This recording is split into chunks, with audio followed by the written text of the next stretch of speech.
Today is Wednesday, 4th September. President Putin continues to be on his travels. He's been to Mongolia. He's now in the far east of Russia. He's making his inspections there. He seems to be carrying on business as usual, which, as I pointed out in other programs, in various programs, is what the Russian people tend to want to see of their leader at a time like this. But in Ukraine, where the conflict continues, I discussed a short time ago about how we're at a tipping point, or have perhaps even past that tipping point. And it's gradually becoming clear to me that if we're talking about the situation in Western Donbass, in the area at Prakrovsk, stretching all the way south to Vuhledar, taking in places like Kurakovo, Novolskoye, Selidovo, Ukrainsk, and all of these various different places. It's perhaps misleading to talk about a battle for one town. It's an enormous battle, the biggest battle by far of the war so far that is playing out. And it's clear to me, it's becoming increasingly clear to me that beyond the important objective of capturing supply lines and logistic centres and important towns, what is actually shaping out there is a Russian plan to destroy the Ukrainian forces in southern Donbass and, in fact, to change forever the balance of the war, at least in the southern zone. But I'm going to return to that later in this programme. In the meantime, we have musical chairs, a game of musical chairs being played out in Kiev. In the midst of this tremendous crisis, President Zelensky has decided to undertake the biggest ever reshuffle of his government. It's been spoken about as a reshuffle. Some might call it a purge. We've had other occasions when major changes have taken place within the Ukrainian government. There was a period, I remember, in 2022, 2023, when there was all sorts of people being dismissed and sacked. And I remember the interior minister at that time died somewhat mysteriously in a helicopter crash, the exact circumstances of which were never fully clarified. Then there have been other moments when there have been changes of officials, of governments. Reznikov, the defense minister, former defense minister, was sacked after allegations of corruption and was replaced by the current defense minister, Rustem Umerov. We've had Zelensky being sacked a couple of months ago from his post as chief of the Ukrainian military and replaced by the current chief, who is General Syrskyi. We get reports every so often that General Syrskyi's own job is on the line, and we also got reports that at one point he himself even contemplated resigning. But anyway, what we are witnessing now is a reshuffle, a major changes in the civilian ministries. And I'm not going to pretend that I understand or follow very closely the details of all of this.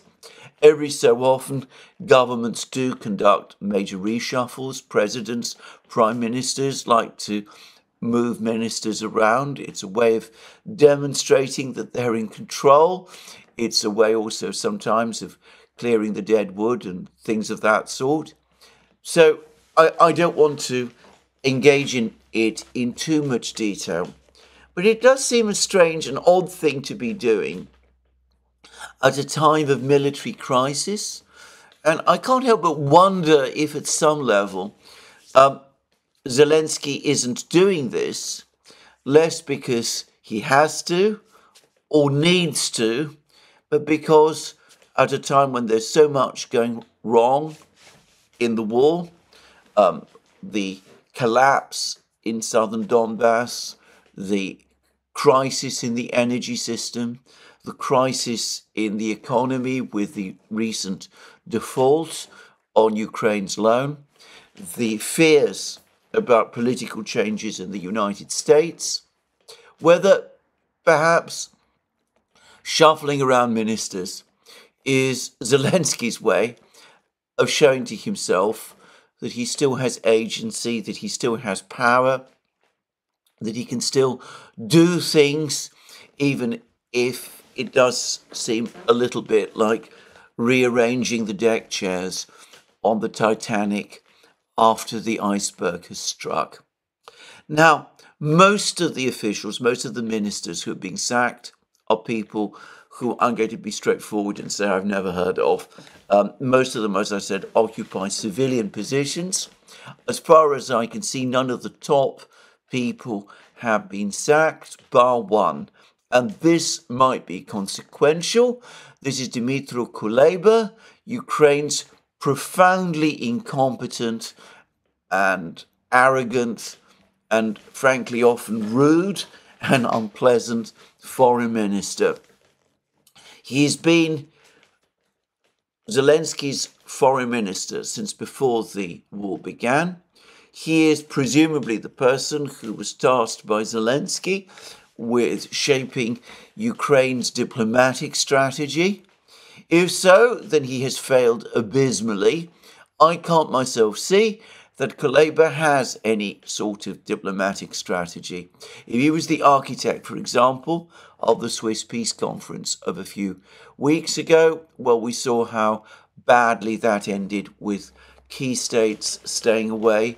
A garbled statement, final statement that said one thing, meant another, attempts to increase the number of signatories to that statement by counting the European Union 3 times and including the Patriarch of Constantinople. He eventually, by the way, had to drop out when it was pointed out that he doesn't represent a state after Turkish objections.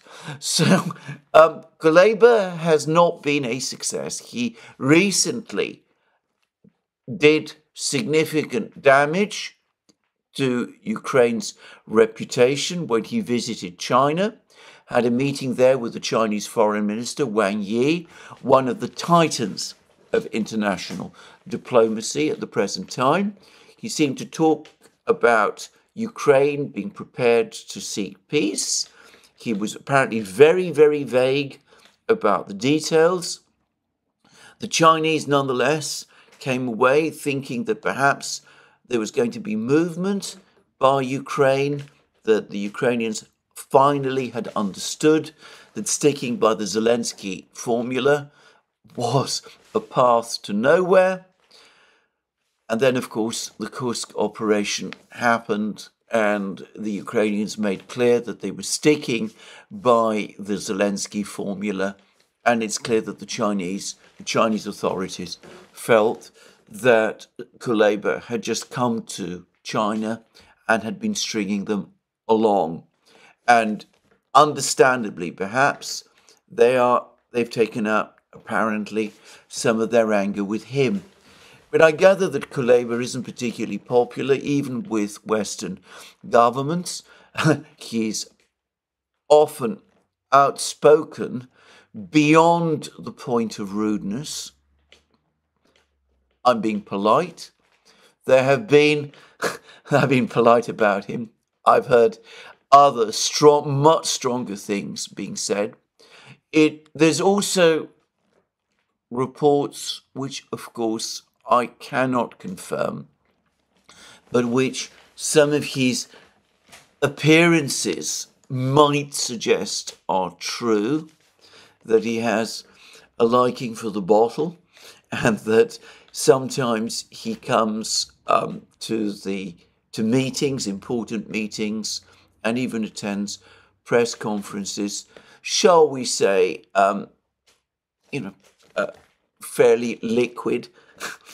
Anyway, one way or the other, he has proved a disaster as foreign minister. If it was his purpose to win over the global south to the cause of Ukraine, He has failed in that task abysmally, even as I said, the Western states apparently don't particularly like him. He may have other qualities of which I am completely unfamiliar, and I have to say that what I've seen of Ukrainian diplomats, none of them strike me as being particularly capable or competent people, or the sort of people that Ukraine needs at a point of crisis like this. But I don't find it at all surprising that Zelensky has now decided to part with his foreign minister and that Kuleba has gone. By the way, and for the record, though I don't know how much weight to place on this, I remember that back in the autumn of 2021, before the armed conflict began, there were rumours, even at that time, that there were some sort of moves to replace Zelensky in Kiev. They didn't actually result in anything. And surprisingly enough, the person who was being spoken about as the new ultra hardline leader who would replace Zelensky was none other than Dmytro Kuleba. Supposedly the various nationalist brigades, Azov, Aidar, Right Sector, all of those, wanted him as the leader of Ukraine rather than Zelensky. Now that was a rumour. I don't know whether it was true. And frankly, having seen Kuleba in action, I can't imagine that anybody would seriously consider him as a proper leader for Ukraine at a time like this. Anyway, it looks as if he's out.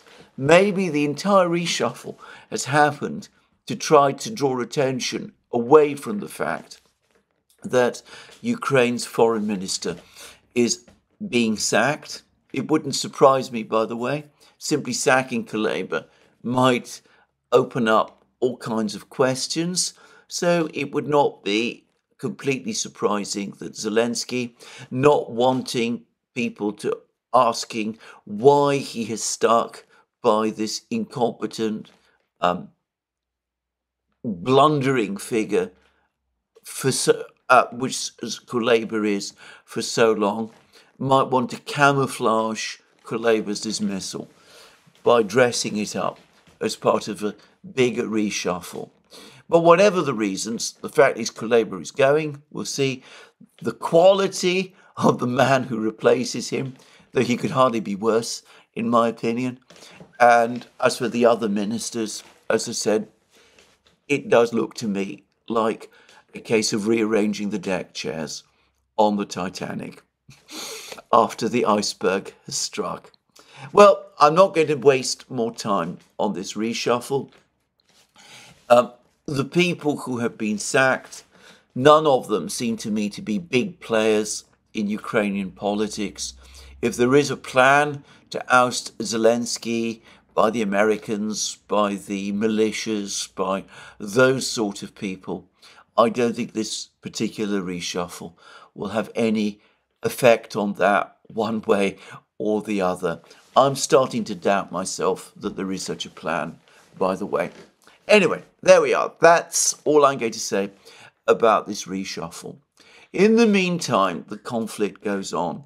And setting aside that this titanic battle is taking place in western and southern Donbass, which is far and away the most important event, not just at the present time, but possibly in the whole war up to this point. The other thing that we've been seeing is escalating missile strikes by the Russians and elation in Russia and deep horror and distress in Ukraine over a missile strike by 2 Iskander-M missiles on a facility in the eastern Ukrainian city of Poltava.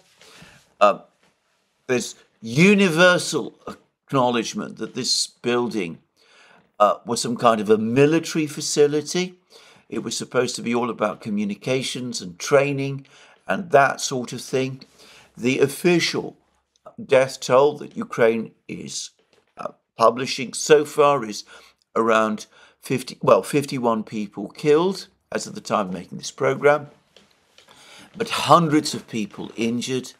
It does seem that they were all military personnel, and one Swedish commenter on Twitter X has said that, to her knowledge, there were Swedish officials also located in this building, Swedish instructors of some kind, and there's speculation that they were instructors who were training or instructing the Ukrainians in how to operate the two AWACS aircraft, Swedish AWACS aircraft, that Sweden is donating to Ukraine. So if that is true, that is a blow for Sweden as well. And of course, it is a huge blow for Ukraine. And I would add that there's a lot of recriminations in Ukraine about the fact that all of these people were gathered in one place. It's not exactly clear what they were all doing, but or who exactly they are. I've seen suggestions that they were principally drone operators. Perhaps there were AWACS and radar people being trained by the Swedish instructors, but some of them were also drone operators, and Ukraine has been depending very heavily on its drones, as we all know, over the last year. But anyway, whoever and whatever they were, the fact is that this was a devastating strike in which a large number of people were killed. Russian claims, by the way, put the death tolls in the hundreds, but those are uncorroborated. The Ukrainians admit 51 deaths, hundreds of people injured. It's likely that many of those people who have been injured will also die. And that particular Iskander-M strike is only one of many. They're taking place now all across the battle lines, and we're starting to get reports about them from the Russian Defense Ministry. So looking at the Russian Defense Ministry's channel, they say this, that they describe, they give descriptions now of two such strikes. They talk about missile men perform well. This is from the Russian Defense Ministry. The objective control data shows a missile strike at a position of HIMARS and M270A1 multiple launch rocket systems near Kharpovshina in Sumy region. And as a result of a strike, the following targets were destroyed. One M270A1 multiple launch rocket system launcher, one HIMARS multiple launch rocket system launcher, two escort vehicles, up to 20 Ukrainian operators. And that was one report. And then we had another report. They say this is again from the Russian Defense Ministry. By a single missile strike, objective control footage shows missile strike hitting Ukrainian armored hardware and weaponry concentration area, and the location is a place called Novye Basi, 7 kilometers southeast of Sumy. That's the town of Sumy. As a result of the missile strike, the following targets were engaged: 7 trucks, 4 armoured fighting vehicles, 90 off-road vehicles, up to 80 Ukrainian troops. And those are just 2 reports taken from the Russian Defense Ministry. And this is now happening on a constant basis. The Russians are launching missile strikes of this kind right across the battle area with ballistic missiles. Let's call them Iskander-M's. There have been rumours at various times that they were North Korean missiles. There's a report that Iran is about to supply Russia with ballistic missiles. it seems much more likely to me that we are talking about Russian-produced Iskander-M missiles. Apparently, the production line of Iskander-Ms is now rolling out missiles at astonishing numbers. And the Russians are using these missiles to strike at targets, and they're able to do so at incredible speed. The moment the information is received, the missile strike happens, and the effects on the Ukrainians are devastating. And there's been much discussion about why and how the Russians are able to launch attacks like this. It makes a huge contrast to what was the case in the first few weeks and months of the war, when it might take the Russians tens of hours between getting information that the Ukrainians were located in one place and then launching a missile strike against that place. Now, 20 minutes is a long time. Often missile strikes happen within just a few minutes of the of the data coming through. And of course, the question is, how is it happening? Well, obviously, there's an awful lot more Iskander-Ms. There's suggestions that there are now so many Iskander-Ms that the Russians have formed brigades or battalions or units of Iskander-M missile launchers at the level of brigades and divisions, so that they're now operated by tactical troops who are engaged on the front line to support their front lines.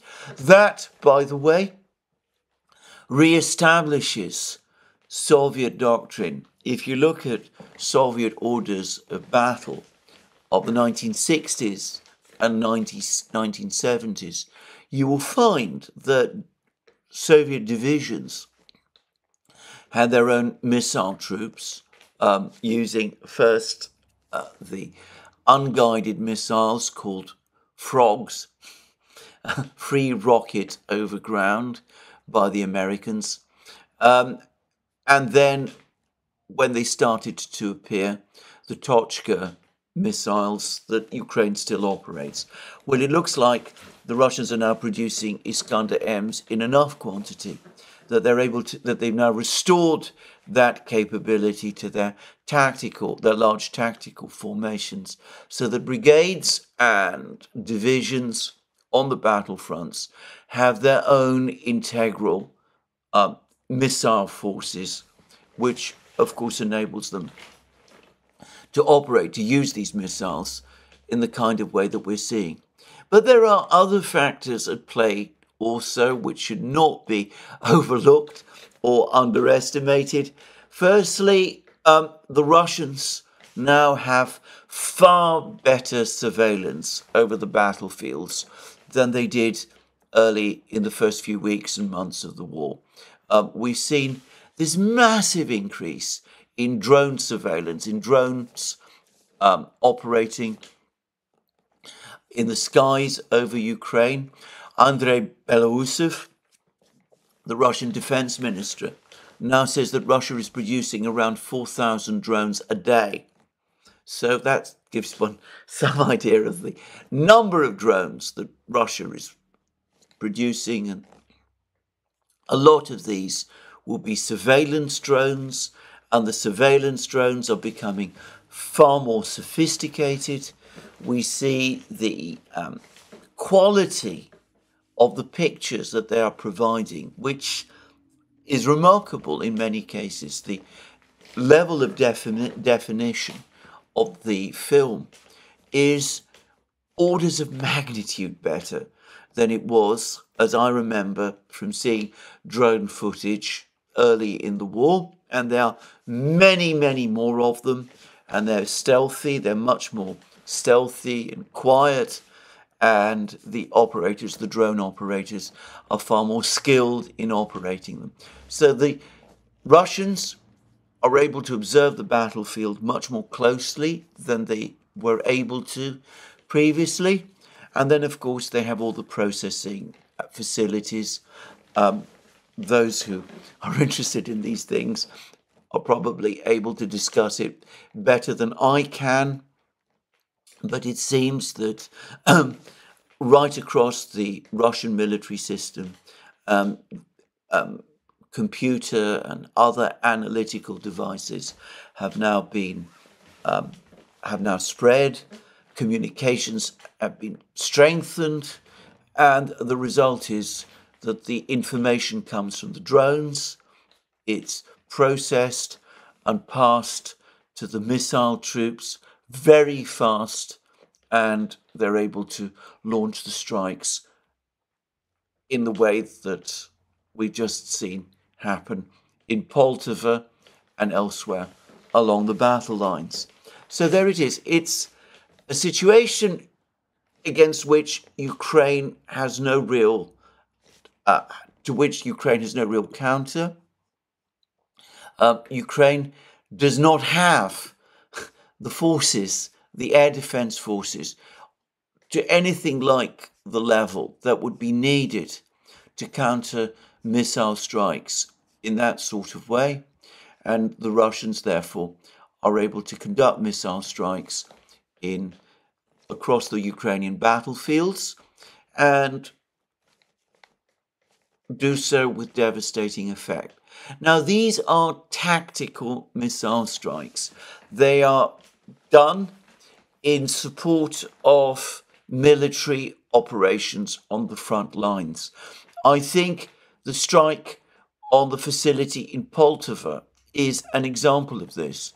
But the long-range strategic strikes undertaken by the Russian Air Force, the sort that we saw in the first few weeks of the war, and then which resumed in October 2022 when they targeted Ukraine's energy system, and then which have resumed at various times with a vengeance at various points in the war.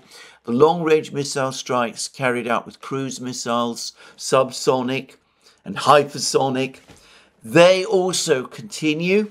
There was another such big missile strike across Ukraine last night and early this morning. I don't know the full details. What I can say is that one important facility in Lvov, which I've been informed, by the way, by a reliable source, has now become the major military center of Ukraine. This is where much of the actual command work and headquarters is located, not in Kiev any longer. But anyway, some sort of facility in Lvov was attacked and destroyed as a result of one of these missile strikes. So that is now happening right across the battlefronts. And in the meantime, the battlefronts themselves continue to change and shift, and they do so very rapidly. Now, before I discuss the details of what's happening or go into the weeds a little, let me say that there's been some confirmation from the official Russian news agency TASS that this Ukrainian grouping, these Ukrainian troops west of Novoskoye, south of Netailovo, Pervomaisky and Karlovka, and north of Krasnogorovka, that this Ukrainian grouping has indeed been trapped. And again, it's one of these very terse reports from TASS. They say that Ukrainian troops who were holding positions north of Krasnogorovka in the Donetsk People's Republic are trying to get out of encirclement, sources have told TASS. The current situation has forced Ukrainian servicemen between Krasnogorovka and Novoskoye to abandon their positions. The enemy is trying to get out. It is actually encircled. Ukrainian soldiers are trying to escape in small groups and are sustaining heavy losses. To repeat again, I don't believe that the Russians gave themselves the objective of setting up a cauldron in this area. I think this is a very dynamic battle. I think Russian forces are moving very fast in order to defeat and destroy various Ukrainian units in many different places. But of course, sometimes opportunities to surround Ukrainian troops do arise, and well, that appears to be what has happened here.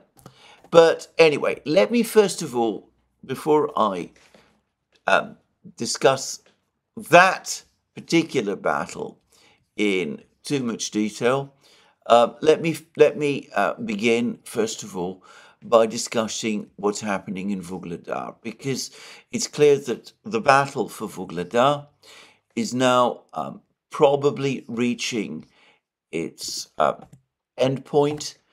I cannot see how the Ukrainian forces in Vuhledar can hold out for very much longer. Firstly, the Russian Defense Ministry today has announced that the village of Prechystivka, which lies to the west of Vuhledar, has been captured. The Russians have captured this village, and unusually, the Russian Defense Ministry has provided this information almost as soon as the capture of this village took place, which perhaps gives some insight as to the speed and completeness of its capture. There are reports that the Russian troops who entered Prechystivka encountered no resistance, that they were just able to storm and occupy the village, and that whatever Ukrainian troops had been located there simply fled. So it looks as if Prechystivka itself has now been captured. And, well, there is an awful lot more reports about what's going on in other places. Near Vuhledar, there are reports this morning that the village of Vodyane has either been stormed or already captured by the Russians, that the Russians have captured about 60% of the coal mine that lies immediately to the northeast of Vuhledar. And there's been pictures that have been appearing of Russian strikes on Ukrainian troops immediately in the immediate vicinity of Vuhledar itself. And Vuhledar is also being relentlessly bombed. There's films that have appeared showing Vuhledar, especially at night, and there are constant flashes and explosions in the city, probably caused mostly by fab bombs, I'm guessing, but perhaps also by missile strikes and by artillery strikes. It must be an absolute nightmare to be for the Ukrainian soldiers who now find themselves in Vuhledar. But anyway, the situation in Vuhledar is critical. With Prechystivka captured, there are even some reports that the Russians have now moved along the main supply road to Prechystivka, that they moved north towards the village of Novoukrainka. I don't know whether that's true. It seems remarkable that that would be the case. But in any event, with Vodyane about to fall, or perhaps having already fallen, with the coal mine about to fall, or perhaps having already fallen, with other places nearby, near Vuhledar, it seems to me that, putting aside what might be happening with the Ukrainian troops north of Krasnogorovka, Nivolskoye, whatever, there is an urgent decision which Zelensky and Syrskyi need to make about what to do with the Ukrainian garrison in Vuhledar. Do they leave them there? It probably still includes, by the way, the 72nd Brigade. My understanding is that it did not have time to escape, but then might be wrong about that. But do they leave it there? In which case, sooner or later, it will be destroyed when Vuhledar is captured, which can only now be a matter of time. Or do they understand that Vuhledar is lost, order these men to retreat, be a difficult retreat now? There are no roads as far as I can see. Well, there are probably some country roads, but there's no proper built-up roads that the Ukrainians can use to escape Vuhledar on vehicles. They would presumably have to retreat on foot along country roads, moving quite a significant distance, perhaps to a village called Bogoyavienka, which lies to the north, though even that village might come under attack from the Russians before long. Anyway, there's that option. The Ukrainians undoubtedly would suffer heavy losses if they tried it, but some of them would escape. The time to do that, it seems to me, is short.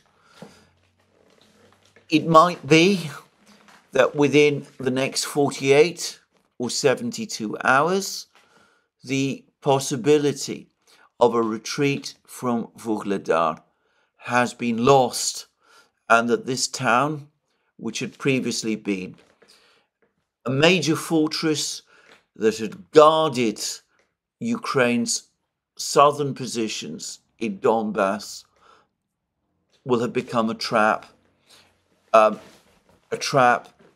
in which many Ukrainian soldiers will be faced with the prospect either of losing their lives or going into captivity. So this is a very dramatic event. It may not appear as dramatic as the events further north, but that in itself is remarkable and shows how bad the situation for Ukraine has now become, because at any other point in the war, if news had come out that Vuhledar was about to fall, that would have been a major story. It's the one that the Ukrainians themselves would have been most focused upon. The fact that this disaster is playing out around Vuhledar, and that both the Russians and the Ukrainians and the rest of the world are looking past it, well, that perhaps tells us how critical the situation for the Ukrainians has become. Now, if you look at a map, you see how all of these places, all of the fighting is connected together. So Vuhledar, the Battle of Vuhledar, connects with the fighting that's going on further north around Kurakovo. The Russians, of course, are already very close to Kurakovo. They have been moving slowly will be pushing slowly through the village of Maximilianovka, which is located immediately to the west of Kurakovo. There are reports that they're now pushing harder, that Russian armor has been advancing through Maximilianovka, pushing the Ukrainians closer to Kurakovo itself. But of course, just to the northeast of Kurakovo, we see this huge battle playing out. The place where these Ukrainian soldiers that Tass was talking about, that so many other people have been talking about, appear to be trapped in the fields. And again, I am incredulous that the Ukrainian military has allowed these troops to be trapped in this way. As I said, there may be some military explanation as to what they were doing in these empty fields west of Nivolskoye, north of Krasnogorovka. I would have thought that it was obvious after the village of Pervomaisky fell some weeks ago. It seems like an age, but in fact, it's only a couple of weeks. I would have thought that it would have been obvious after Pervomaisky fell that this whole territory would eventually pass under Russian control, and that the Ukrainians would already have plans to pull out from this territory. But instead, as they always do, they chose to dig in, controlling, as I said, what are essentially empty fields. And now it does seem as if they're trying to flee, they're trying to escape to the west before the trap around them is shut. And we see the report from TASS that they're fleeing in small groups and that they're suffering incredibly heavy losses when they do so. And it's a reasonable guess that they're leaving all their heavy equipment, their artillery pieces, whatever tanks and armoured vehicles they still have, that they're leaving them behind them. So a chaotic, disorganised retreat from this area. Perhaps, probably, most of these troops will escape, but large numbers of them will die or be severely wounded and perhaps left to die in the fields. It's a tragedy, and I can't help but think a completely avoidable tragedy, and one which has only happened because of the incompetence and pig-headedness, if I have to say it, of the Ukrainian general staff and the military leadership, and perhaps the President Zelensky himself. Anyway, in this area, we're getting more reports about the Russians pushing through Zelanye Pershe. Yesterday, there were reports that they've captured this village. This morning, other mappers are saying, oh, no, the village is still being contested. I suspect that it has, in fact, been captured by the Russians. It's a small place. I'm not sure why the Ukrainians would be defending it, if I have to be honest. But who knows? Maybe there are still Ukrainian troops there. Maybe there are still Ukrainian troops in the village immediately to the south, the village of Zelanye Druha. It seems a certainty that both of these villages will fall fairly quickly. I understand that both of these villages are located along a railway, and it is along the railway lines that, again, the Russians here are advancing.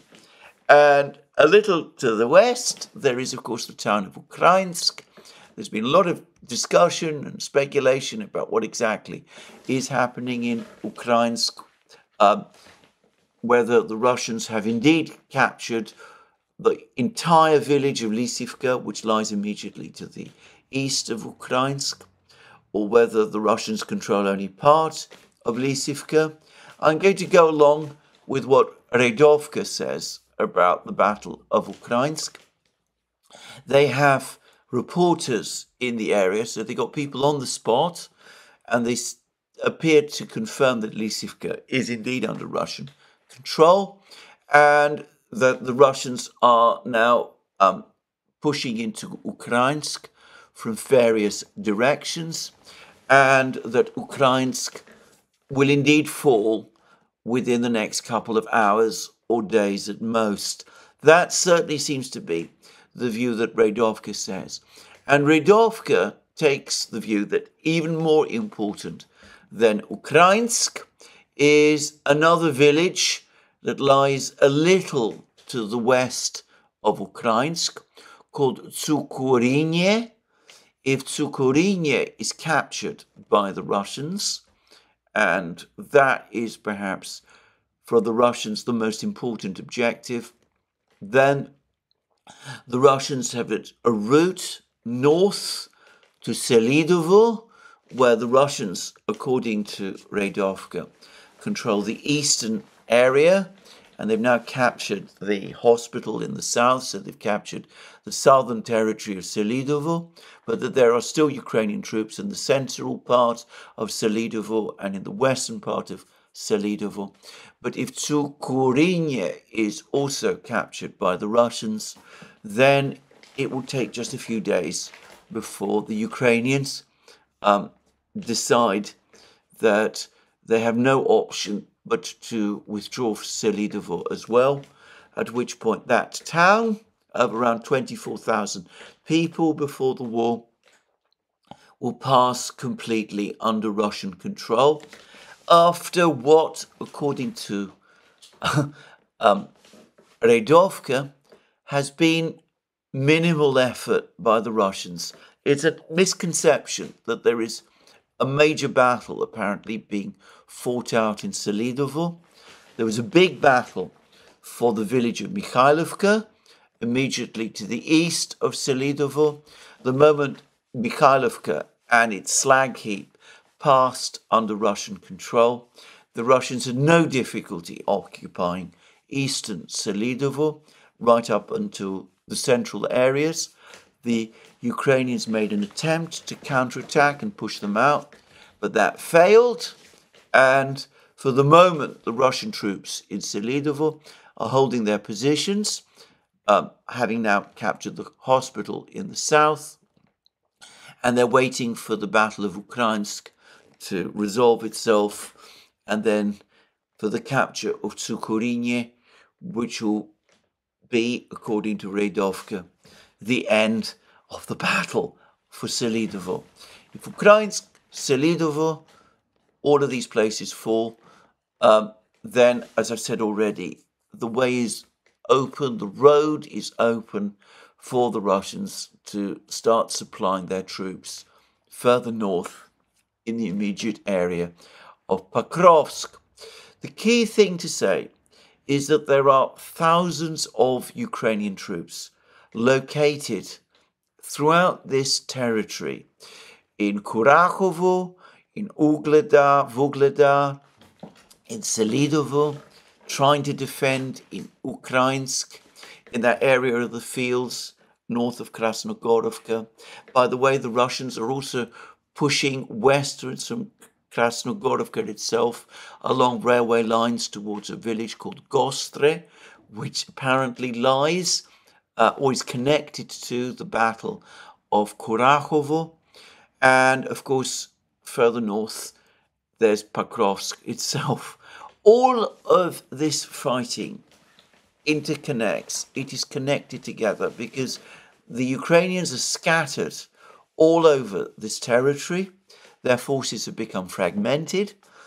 Their command systems, according to the Russians, this is all based on Russian claims, are disorganized and chaotic. They are extremely short of armored vehicles, tanks, infantry fighting vehicles, armored vehicles. Russian drones and reconnaissance groups are able to attack all of the major supply roads. The Russian missile troops, as we've seen, are very active. The Russian Air Force is very active. And of course, to repeat again a point that I've made in the past, unlike the fighting in the north, this is fighting that is taking place in steppe land, in open fields. There is far less cover for Ukrainian troops who are trying to conceal themselves from Russian missile or air or drone attacks.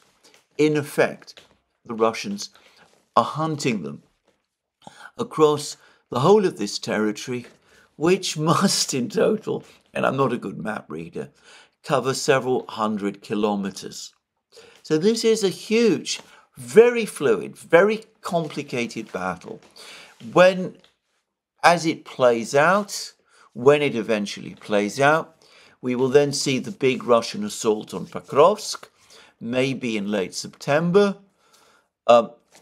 If all of the Ukrainian forces south of Pokrovsk are defeated in the way that we are seeing happen, then I suspect Pokrovsk itself will become undefendable. The Ukrainians will try to resist there for some time. Eventually, however, Pokrovsk itself will fall. And I read somewhere, I'm afraid I've forgotten where, I can't even remember whether it was a Western media article or a Russian one or wherever, but there is now a gathering consensus on all sides, Ukrainian, Russian, Western, that if Pokrovsk is captured by the Russians, it is the effective end of the Battle of Donbass. The Ukrainians would still hold the cities of Slavyansk, Kramatorsk, and Konstantinovka. Toretsk, of course, likely to fall fairly soon. We'll come to Toretsk in a moment.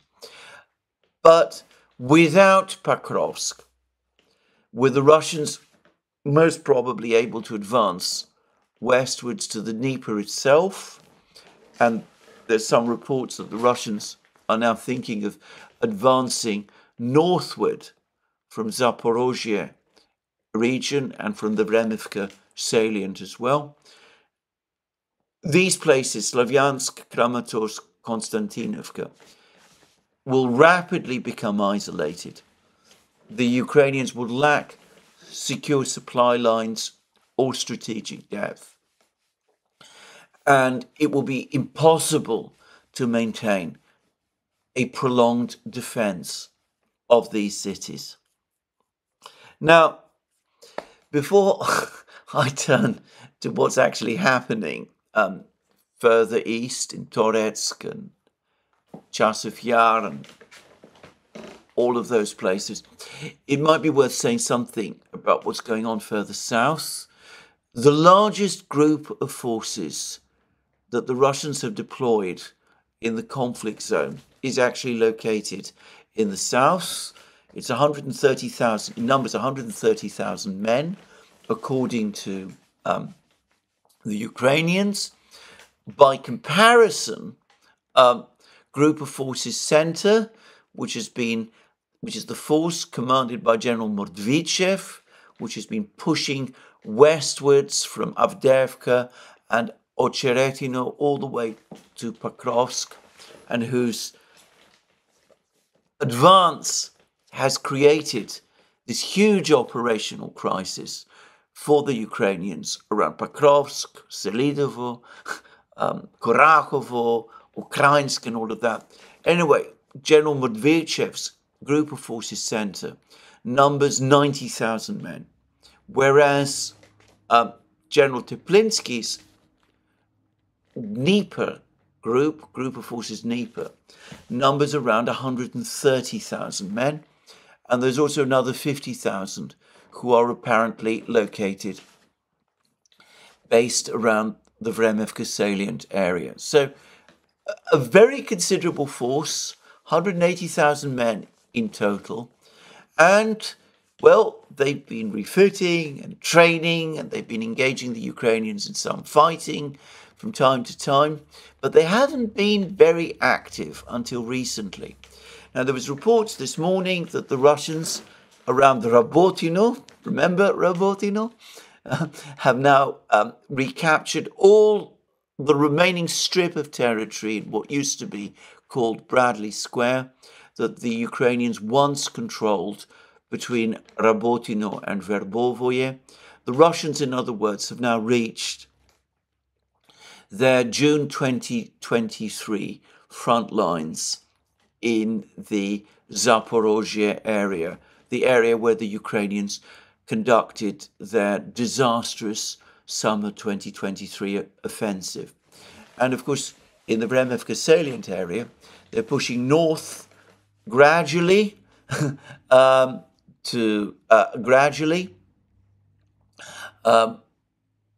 towards from the villages of Staromayorsk and Urozhaine that they have now recaptured. And, well, probably we're going to see more advances. The Russians are very close in this area, for example, to the strategically important town of Orekhov, which is located on the steppe lands. This is a place which was the launching base for the Ukrainian offensive of summer 2023. It's plausible that the Russians might want to advance towards Orechov as well. If they do capture Orechov, and they have a very large force in this area, so they're probably able to do it. If they capture Orechov, well, that brings them dangerously close to the city of Zaporozhye and to the Dnieper, and General Teplinsky's forces can also start to participate in this great battle that's taking place in southern Donbass. At that point, it even begins to become possible to see an advance towards the Dnieper from two directions, from Pokrovsk westwards, from Orechov northwards, and we could see all of these various forces, Russian forces, converging with each other outside Dnipro and Zaporozhye, which would be an absolutely critical moment for Ukraine. But anyway, let's not move forward too fast. So, major battle happening, playing out in southern Donbass. Ukrainian forces scattered across a large territory, being hunted and destroyed by Russian forces that appear to be superior in number and far superior in material. This is the battle that's taking place in southern Donbass, in the steppe lands. Elsewhere, the geography is different. It becomes less easy for large movements of troops to happen rapidly. And of course, in Toretsk, it's another grinding battle through a built-up area. Though again, we've heard more reports over the last 24 hours of further Russian advances in the Toretsk area as well. It looks as if the Russians have taken more positions deeper inside Toretsk. There's reports that the Russians have captured a school building or some kind of college building in central Toretsk. And of course, there have been reports that following their capture of the village of Druzhba, that they're gradually advancing in the in the area of the villages northeast of Toretsk itself. The Battle of Toretsk is obviously slower in terms of distance covered because we're talking about a built-up area.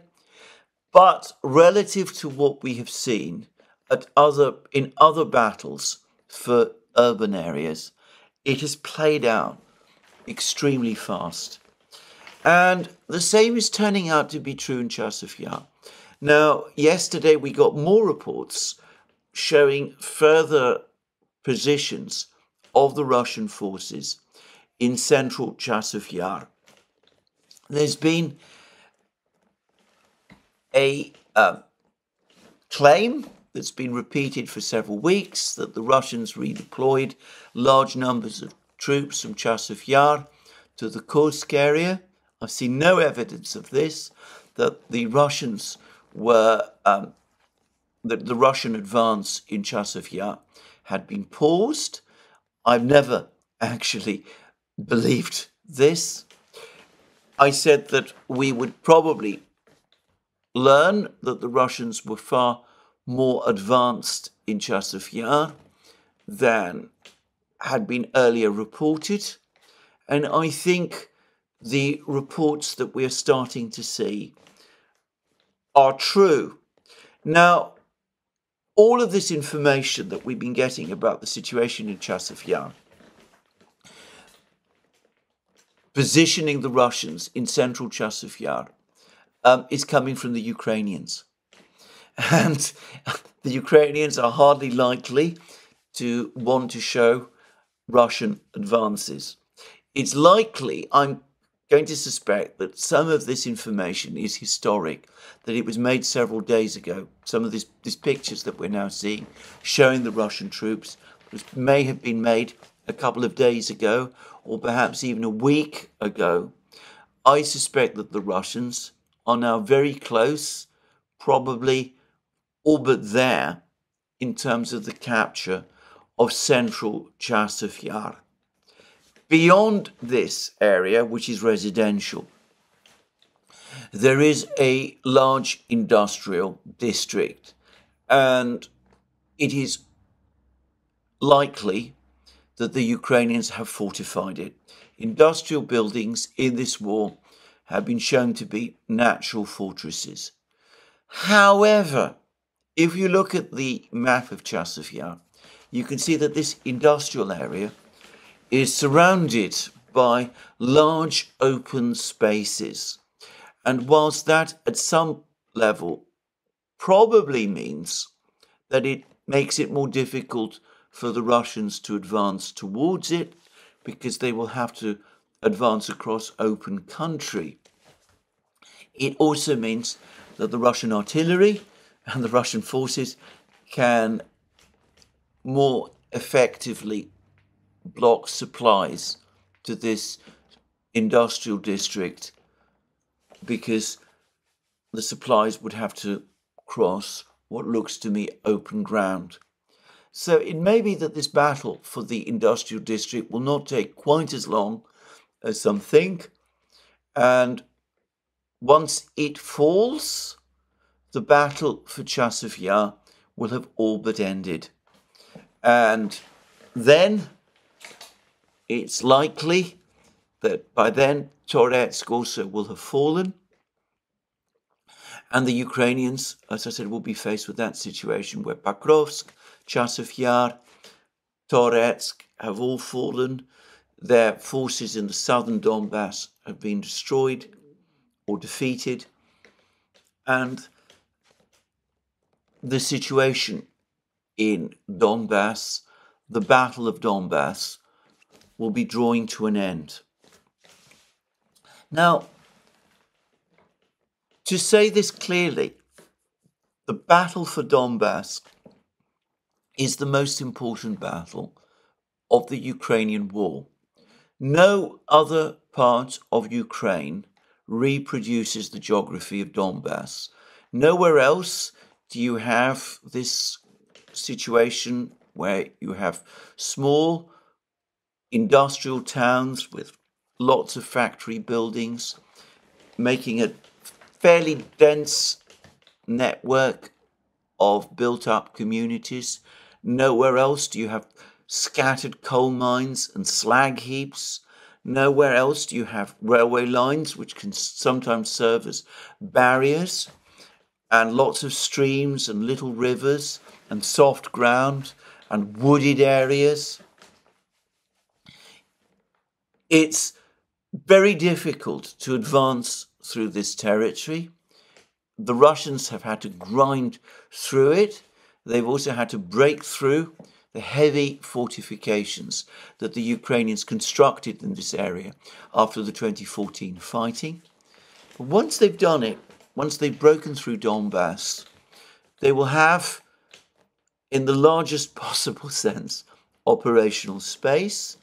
They'll be able to move forward towards the Dnieper, and they can move north through Kharkiv region, and there too it'll be much more difficult for the Ukrainians.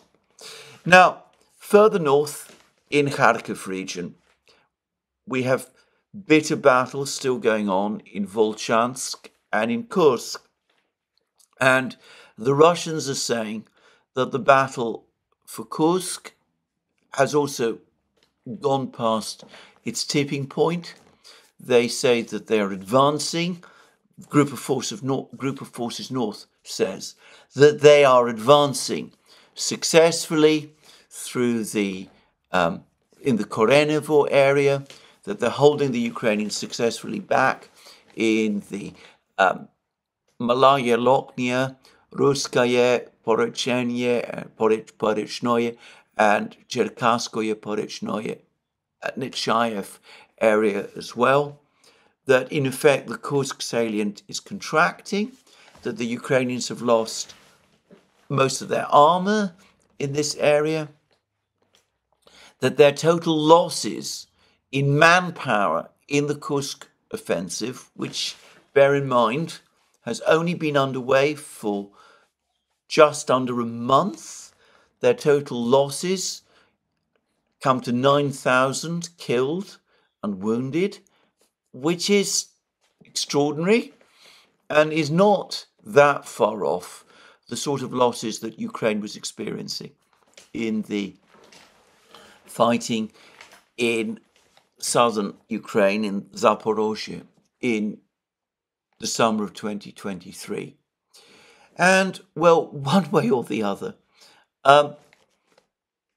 according to Group of Forces North, having basically despaired of any further hope of advance in Kursk region, and having failed to break into Belgorod or Bryansk regions, the Ukrainian command is now trying to redirect its reinforcements towards Volchansk, and has been trying to send more troops to try to cling on to what's left of the area of high-rise buildings in Volchansk. But even there, again, the Ukrainians are suffering very heavy losses.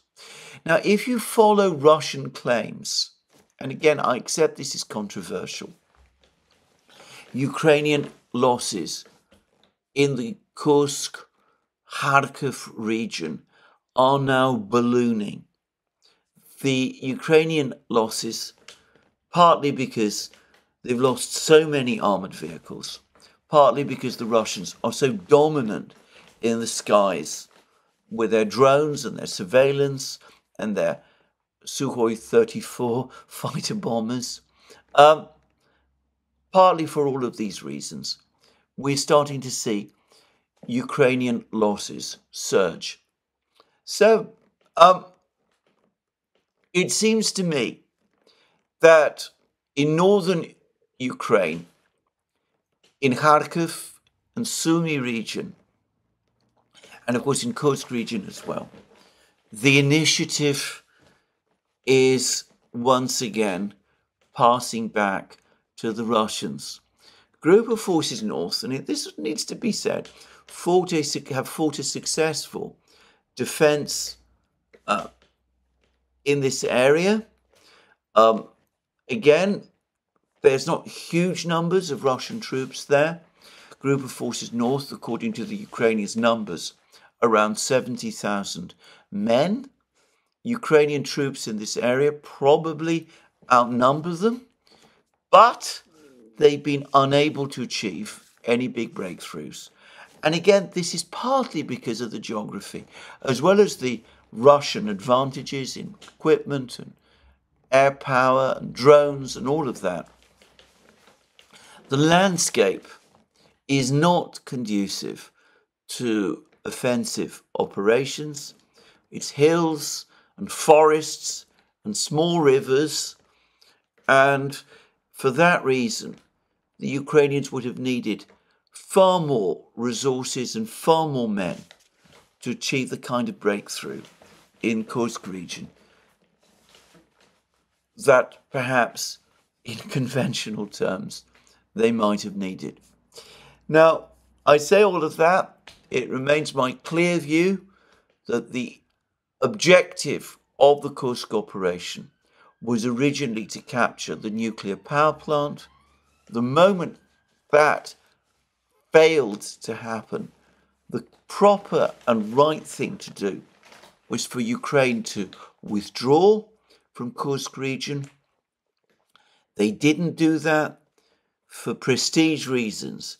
They've clung on, and the result is that they're being bled dry. Apti Alaudinov, the Chechen commander, says that this is the decisive battle. It's the one that's draining Ukrainian reserves. Once it is won by Russia, and of course he says that it will be, that will be the end of the war. that Ukraine will have lost its remaining reserves and the way will be open to the Russians to press westwards and to defeat the Ukrainians and to achieve a defeat of the Ukrainians, which will then enable them to impose terms.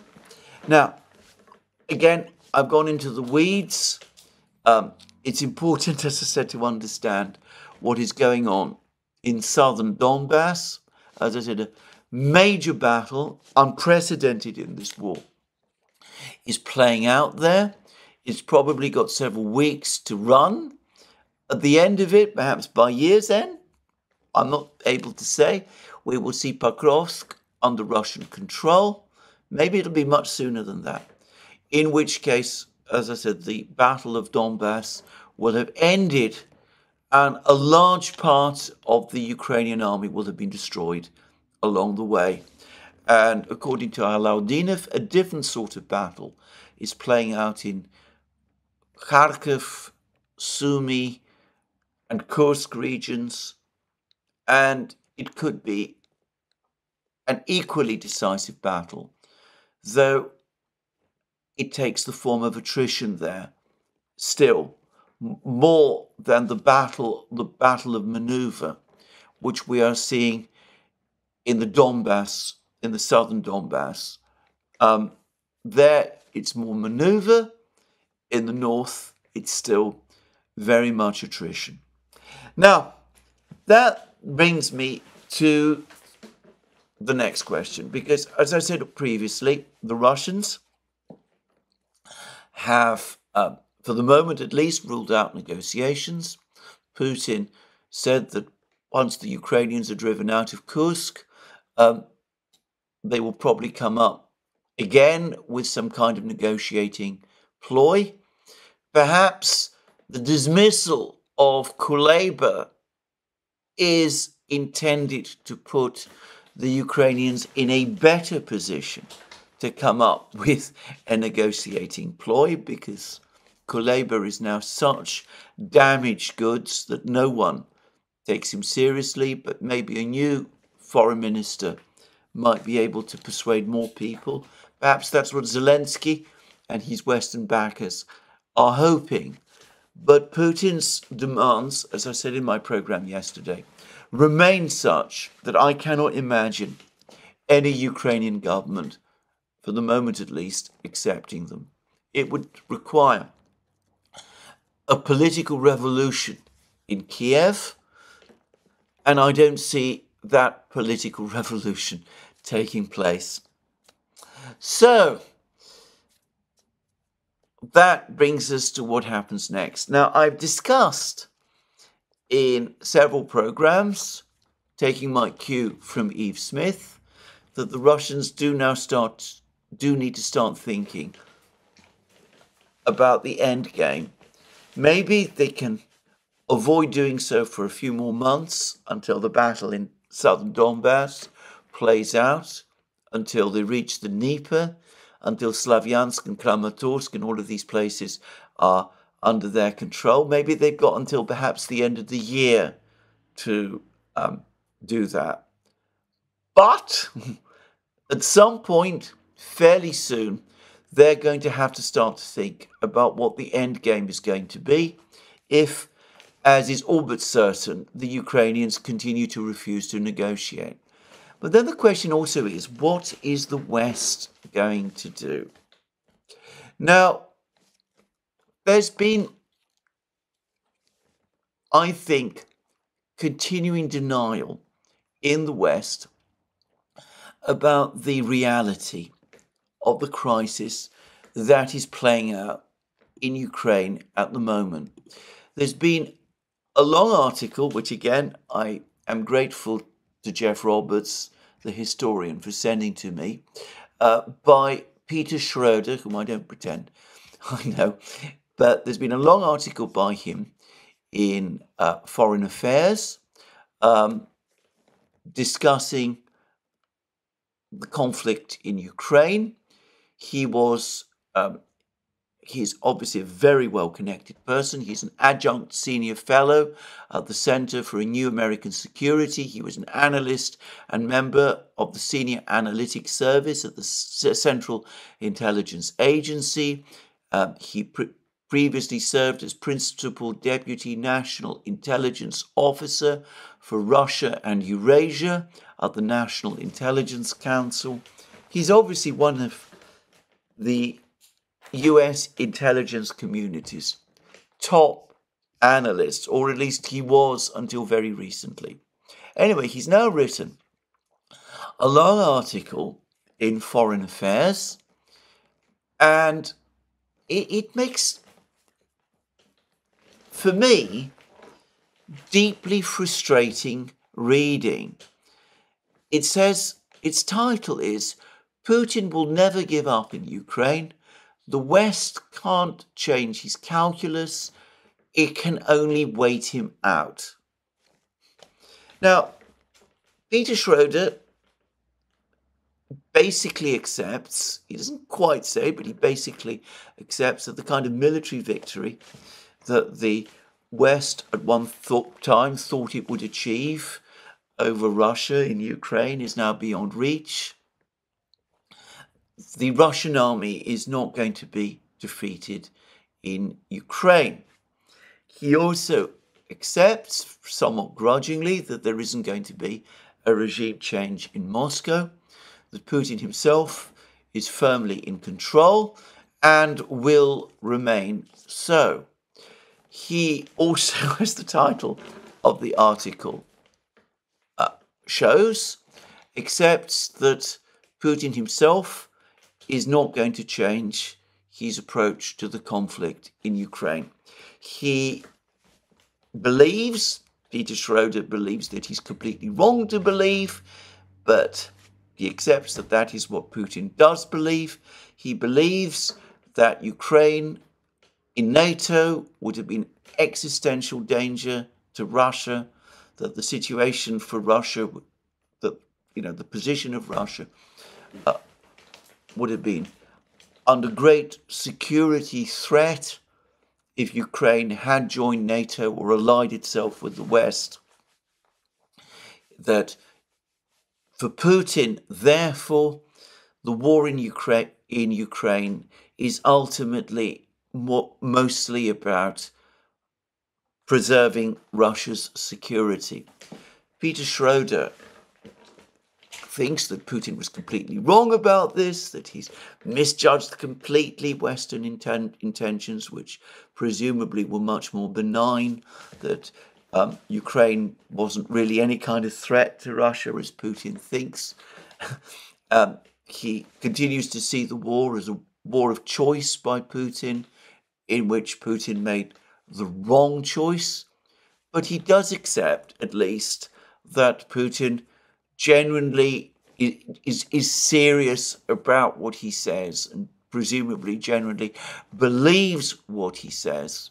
And for that reason, he's not going to simply capitulate and accept Western demands.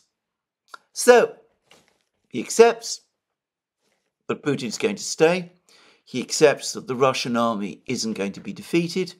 He accepts that Putin is not going to change his position over Ukraine.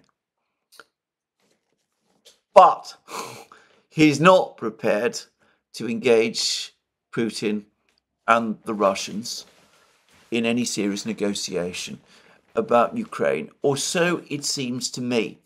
His entire approach is, well, let's keep Ukraine going. Let's give them more weapons. We accept, of course, that they can't win with these weapons, but if we just give them enough weapons, they can hold out. Their offensive in Kursk will peter out, but nonetheless, it's been an embarrassment for the Russians. The Russian offensive in Donbass will also peter out. Let's try and solidify the front lines. Let's maybe try and work towards some kind of freezing of the conflict, maybe some kind of stalemate, maybe some kind of ceasefire. And then let's wait for the day when Putin himself goes, when he departs the scene.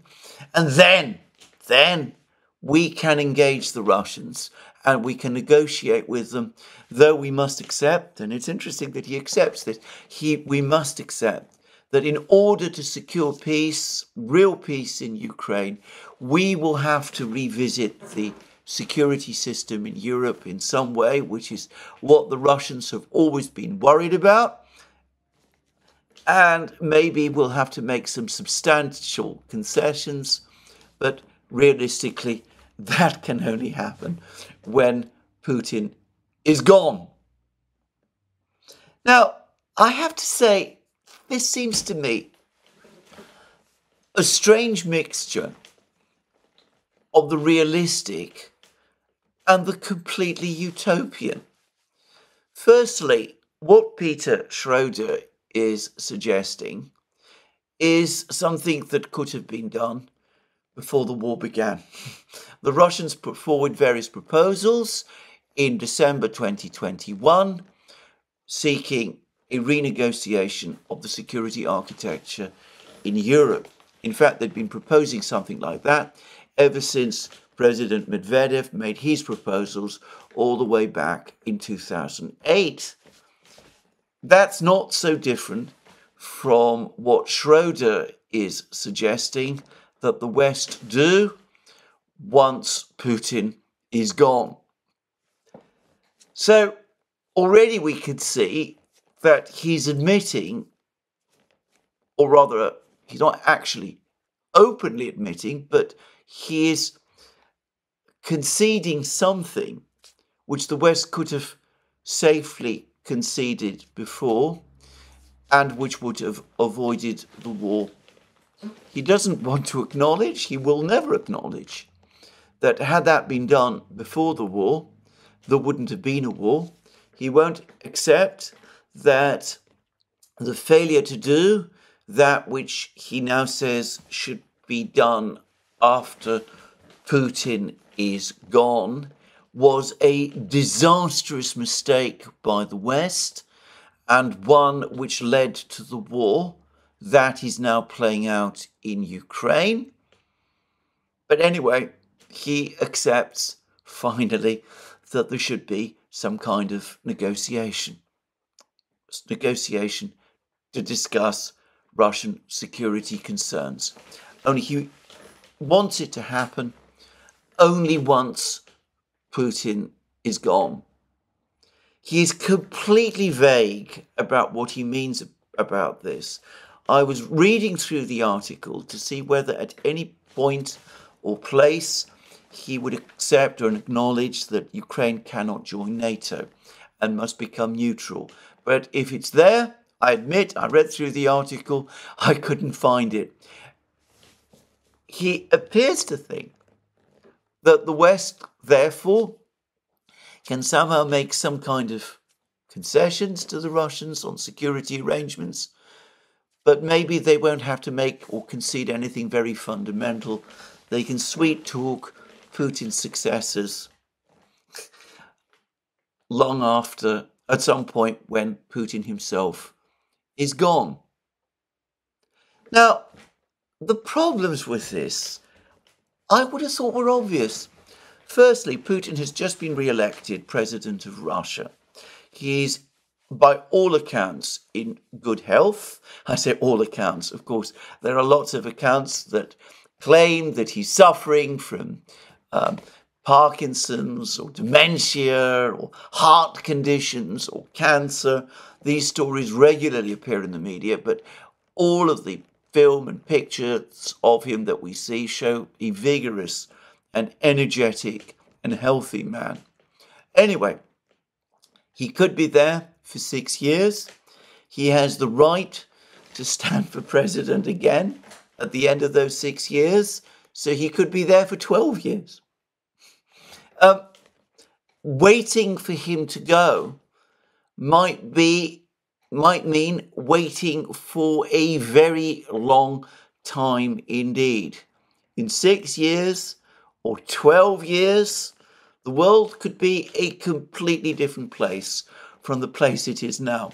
There might not be a Ukraine to argue about in 6 or 12 years' time. That's the first thing to say. The second is, why does Peter Schroeder assume that any leaders that replace Putin are going to be more moderate than he is?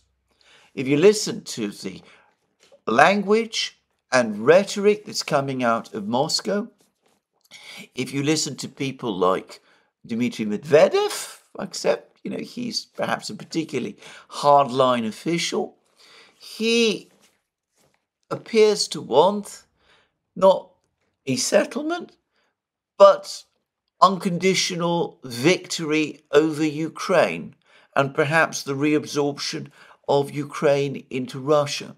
Why does Peter Schroeder assume that Medvedev is untypical of wider Russian opinion?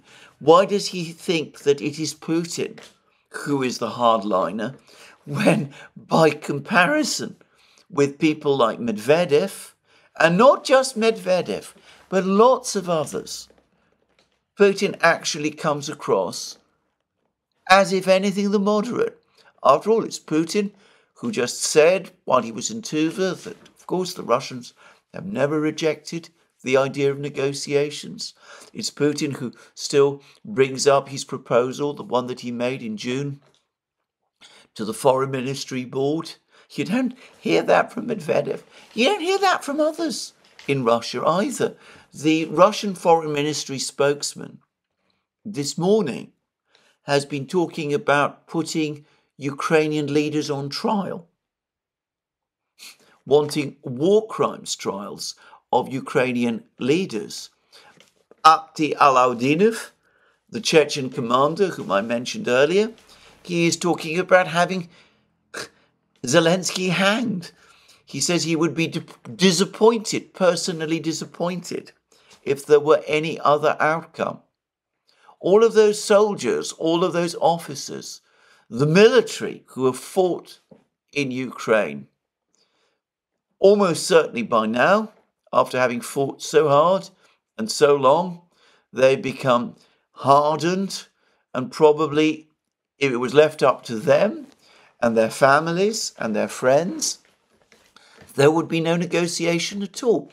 And the military in Russia and the forces that support the military industrial complex, the new industrial economy that is developing inside Russia, well, they are probably going to share those views.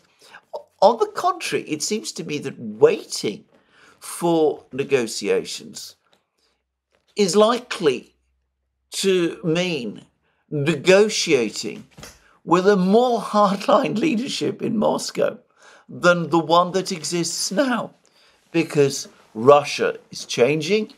It is moving steadily in a more hardline, or what the Westerners would call a more hardline, a more Eurasianist direction.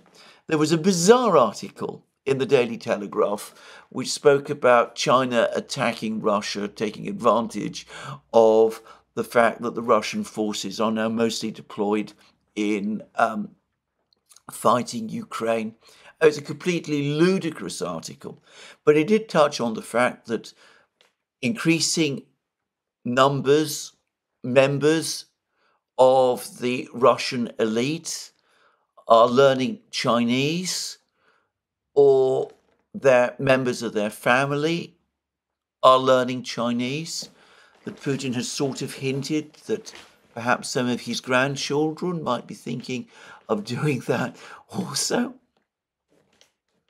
I myself don't see anything remarkable or astonishing about this fact.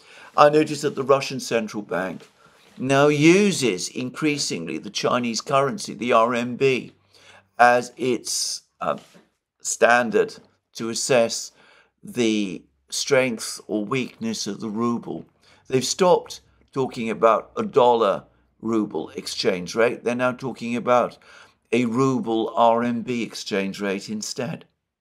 So why assume that in 6 or 12 years' time, or whenever it is that Putin goes, the Russians will be more amenable to negotiations than they are now? As I said, Putin is talking about negotiations. perhaps his likely successors are going to be less interested in them. And then, of course, there is the other big point. Trying to outlast Putin brings up the key question about what, in the meantime, happens to Ukraine. Ukraine is losing the war. Apparently, Peter Schroeder finds this difficult to understand, but anybody who analyses the war closely, who maintains any degree of objectivity, can see this. The Ukrainians are suffering terrible losses. Maybe you don't want to accept the figures that the Russians are giving, but the fact that more and more Ukrainian soldiers on the battlefronts are recently mobilized soldiers, and the Ukrainians themselves are complaining that they're untrained and lacking in motivation, all but confirms that. The mass destruction of tanks and armoured vehicles and machines across the Ukrainian battlefronts confirms that. Also, that we have lots of film and photographs of. There is surely no serious doubt about that. We see air defense systems being supplied by the West to Ukraine being destroyed in enormous numbers by the Russians. We see how the Russians have just destroyed another 2 HIMARS systems and an M270 tracked multiple launch rocket system, the systems that just preceded the HIMARS. They've all been destroyed. And of course, the economy of Ukraine is in a terrible condition. The energy system is at the point of breakdown. There's likely to be massive blackouts across the winter. Its economic activity is, or at least industrial activity, seems to be essentially at a stop. And of course, if there's blackouts, power cut-offs, economic activity simply cannot happen. And the currency is being propped up, but the country is in default, is in a default situation. And of course, in the meantime, one senses a shift on the part of some governments in the West against providing more assistance to Ukraine. Germany seems to be very conflicted. There are now increasing voices in Germany speaking out against continued supply of weapons and financing to Ukraine. Germany itself is in deep economic difficulties, and the local elections, regional elections in Thuringia and Saxony were won basically by anti-war parties. And as I saw when I went to Western Germany myself a few weeks ago, anti-war sentiment is growing there also. And apparently that is confirmed by the opinion polls. The finance ministry in Germany doesn't want to see more assistance provided to Ukraine. The military in Germany are becoming concerned that they're short of weapons. If we're talking about Britain, it's playing out in exactly the same way. In France, anti-war parties did well in the recent elections. Why does Mr. Schroeder believe that support for Ukraine is going to continue at the same level for much longer? The time for the United States, it can only now be the United States, to reach out to Russia is now. The time to do it is whilst Putin is still there. To me, that is obvious. It baffles me that a man with the qualifications and experience that Mr. Schroeder obviously has cannot see it. Anyway, there we are. That's all I'm going to say today in this program. Let me repeat again that you can find all our programs on our various platforms, Locals, Rumble and X. Don't forget also that you can support our work via Patreon and Subscribestar and by going to our shop, links under this video. And last but not least, please remember also, if you've liked this video, to tick the like button and to check your subscription to this channel. That's me for today. More from me soon. Have a very good day.